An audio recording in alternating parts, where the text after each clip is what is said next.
नमस्कार। उनकी कलम मेरी आवाज़ में आप सभी का स्वागत है। आइए सुनते हैं कहानी अनोखा हनीमून, जिसे लिखा है लक्ष्मीकांत पांडे जी ने। रमेश जी के सबसे छोटे बेटे मोहन का विवाह धूमधाम से संपन्न हो गया था। रमेश बाबू और सुशीला देवी को 4 संतानें थीं, 3 बेटियां और चौथे में सबसे छोटा पुत्र मोहन। रमेश बाबू जब करीब 30 वर्ष पूर्व इस शहर आए थे तो उन्होंने सड़क किनारे साप्ताहिक बाजार में रेडीमेड कपड़े बेचने का काम शुरू किया था। एक कमरे का घर, उसी में किचन, बेडरूम और दुकान का सामान भी।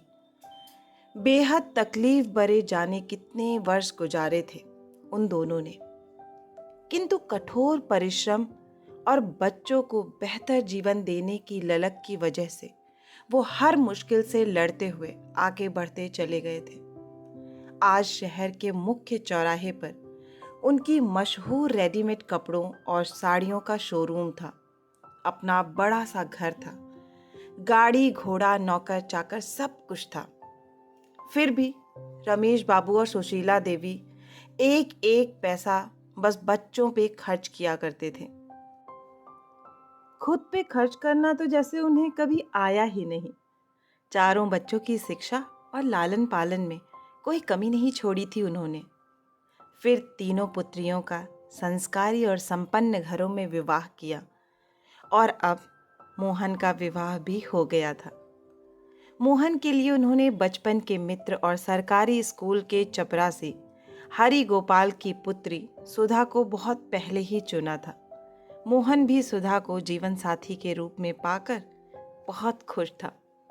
विवाह की भागम भाग और मेहमानों की विदाई के बाद आज पहली बार पूरा परिवार एक साथ खाने बैठा था। तीनों बेटियां अभी कुछ दिन मायके रुकने वाली थीं। सुधा छोटी ननद के साथ मिलकर सबको परोस रही थी। सुधा बिटिया और मोहन, अब तुम दोनों सप्ताह 10 दिन के लिए कहीं घूम आओ। तुम दोनों का दाम्पत्य जीवन आरंभ हो रहा है। विवाह के उपरांत मनुष्य का एक नव जन्म होता है। ऐसे में तुम दोनों कुछ दिन किसी ठंडे और हरे भरे इलाके में बिताओ ताकि दाम्पत्य जीवन में हमेशा ठंडक और हरियाली बनी रहे। रमेश बाबू ने भोजन के पश्चात इलायची का दाना मुंह में रखते हुए कहा, तुम्हारे बाबूजी ठीक कह रहे हैं बेटा। दुकान और घर की फिक्र छोड़कर तुम दोनों कुछ दिन बाहर घूम आओ। सुशीला देवी बेटे की तरफ देखते हुए कह रही थी। माँ, बाबूजी, आप दोनों की अनुमति हो तो मैं कुछ कहना चाह रही थी। सुधा नजरें नीचे करते हुए बीच में बोल पड़ी। हाँ बेटा, बोलो बोलो, इसमें भला अनुमति की क्या बात है? सास ससुर एक साथ बोल पड़े। माँ, बाबूजी, आप दोनों ने पूरा जीवन बच्चों के बेहतर भविष्य के लिए खपा दिया है। पिताजी के मुंह से बचपन से सब सुनती रही हूँ कि आप दोनों अपने लिए एक साड़ी या गमछा तक खरीदने से पहले 10 बार सोचते थे, लेकिन बच्चों के लिए कभी कोई कमी नहीं रखी।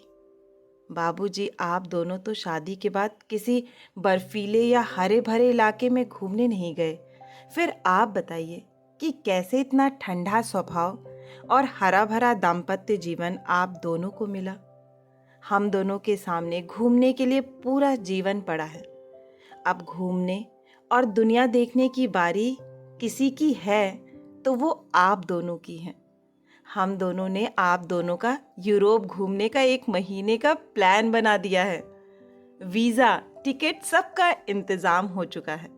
कल मैं आप दोनों को लेकर मॉल जाऊंगी ताकि यूरोप के मौसम के अनुसार गर्म कपड़े और यात्रा के दूसरे जरूरी सामान की खरीदारी हो जाए।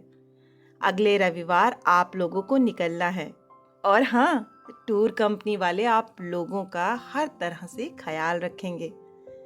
और हाँ माँ, मेरे लिए लंदन से एक हैट जरूर लेती आना। मोहन हंसते हुए बोला और फिर सुधा और मोहन खिलखिलाकर हंसने लगे। दुनिया भर के दुख तकलीफ उठा चुके रमेश बाबू को यकीन नहीं हो रहा था कि आज के युग में शादी होकर आई पुत्र वधू अपने सैर सपाटे की सोचने की बजाय सास ससुर के लिए विदेश दौरे का प्रोग्राम बनाने में लगी थी। वाह भाभी, आप दोनों ने खुद की बजाय मम्मी पापा के हनीमून का इंतजाम कर दिया है।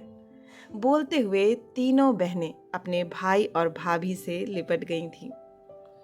आशा है कि आपको यह कहानी बहुत ही पसंद आई होगी। अगर पसंद आई है तो एक लाइक करें, अपनों के साथ शेयर करें और हाँ, अगर आप इस चैनल से जुड़ना चाहते हैं और इस पर नए हैं तो इसे सब्सक्राइब करना ना भूलें। फिर मिलती हूँ एक नई कहानी या कविता के साथ। तब तक के लिए आप सभी का कहानी सुनने के लिए बहुत बहुत धन्यवाद।